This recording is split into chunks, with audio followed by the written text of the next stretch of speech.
5,000 करोड़ की ड्रग्स बरामद की गई थी। अब उसी मामले को लेकर भारतीय जनता पार्टी ने कांग्रेस को आड़े हाथों लेते हुए आरोप लगाया है कि जो व्यक्ति पकड़ा गया इस पूरे मामले में वो यूथ कांग्रेस से जुड़ा हुआ है। ये बड़ी खबर इस वक्त की हम आपको बता रहे हैं। 5,000 करोड़ की ड्रग्स देखिए यहाँ पर बरामद की जाती है। अब फिलहाल भारतीय जनता पार्टी ये आरोप लगा रही है कि सीधे सीधे इसका कनेक्शन जो है वो यूथ कांग्रेस के व्यक्ति से है। नाम तुषार गोयल, जो इंडियन यूथ कांग्रेस से जुड़ा हुआ है। कुछ तस्वीरें भी इसी बीच में भारतीय जनता पार्टी की ओर से जारी की गई हैं। और देखिए, बीजेपी ने यहां तक कह दिया है कि कांग्रेस की मोहब्बत की दुकान में नशे का सामान, क्योंकि जो व्यक्ति पकड़ा गया है जिसका नाम तुषार गोयल बताया जा रहा है वो इंडियन यूथ कांग्रेस से जुड़ा हुआ है। और फिलहाल इसी को लेकर भारतीय जनता पार्टी ने अब कांग्रेस को आड़े हाथों ले लिया है। बाकायदा एक प्रेस कॉन्फ्रेंस भी यहाँ पर की जाती है और ये सारी जो बातें हैं वो सामने रखी गई है भारतीय जनता पार्टी की ओर से। दीपेंद्र हुड्डा जी का नंबर भी बरामद हुआ है। अब इसके बाद बहुत साफ हमारा मानना है कि this is a right to information of every citizen of the country and Haryana कि कांग्रेस का इससे क्या कनेक्शन है। यदि दीपेंद्र हुड्डा जी के साथ न सिर्फ फोटो है बल्कि उसके मोबाइल में उनका नंबर है, यूथ कांग्रेस का अपॉइंटमेंट लेटर है जिसमें dynamic leadership and blessings of Rahul ji और सोनिया जी का भी जिक्र है। पैसा बरामद हुआ है, यह पैसा कांग्रेस पार्टी के पदाधिकारी के ड्रग तस्करी में इन्वॉल्व होने का है। तो क्या इससे पहले अन्य पैसे भी आ चुके हैं? कांग्रेस पार्टी इसका जवाब दे। यह शक पैदा होता है।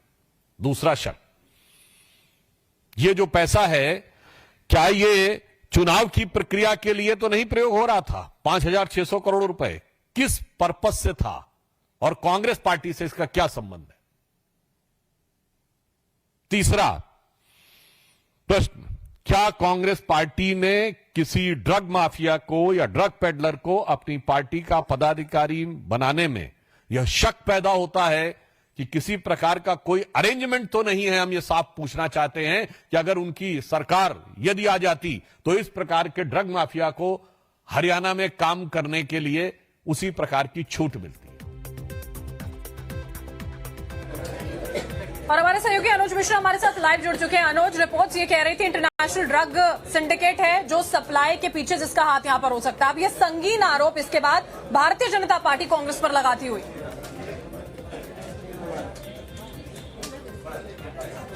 कि निश्चित तौर पर जिस तरीके से इंटरनेशनल कनेक्शन साफ तौर पर सामने आया था और 5,000 करोड़ से ज्यादा का ड्रग्स जो है वो दिल्ली पुलिस की स्पेशल सेल ने बरामद किया और जब पूछताछ की गई तो कई सारे फोटोज और बाकायदा एक अपॉइंटमेंट लेटर मिलता है, जिसके बाद जब सोशल मीडिया प्रोफाइल आरोपी तुषार गोयल का खंगाला जाता है तो उससे साफ पता चलता है कि किस तरीके से उसके राजनीतिक कनेक्शन थे। और साफ तौर पर जो अपॉइंटमेंट लेटर मिला है उसमें भी उसे दिल्ली प्रदेश यूथ कांग्रेस का बाकायदा चेयरमैन बनाया गया, ऐसा अपॉइंटमेंट लेटर उसके पास से बरामद हुआ है। पूछताछ में भी उसने ये बताया कि वो कहीं न कहीं यूथ कांग्रेस से जुड़ा हुआ था।